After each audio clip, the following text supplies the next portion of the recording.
transfusion reactions. Infection was brought up and has been emphasized, and I think is really important. The rates are very high as the first point. I think the bigger thing is the SSI, or surgical site infections. And it seems infection through transfusion-related immune modulation is able to really up surgical site infections, let alone potentially irritate oncological processes in the body. Now focusing more on organ systems, cardiac and brain injury. 1 unit of red blood cells has been shown perioperatively to increase the risk of MI or stroke. Respiratory transfusion reactions, if you have respiratory distress, there could be so many different reasons for having that happen.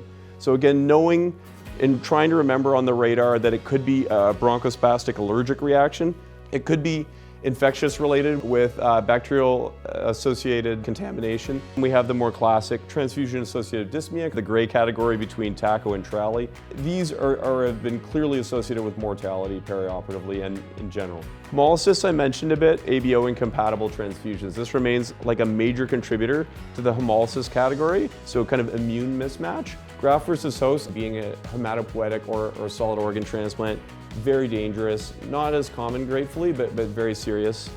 Alloimmune exposures, patients who get a lot of transfusion can end up getting alloimmunized, and this can jeopardize future things such as pregnancies for female patients. Emboli, your risk is lower without transfusion.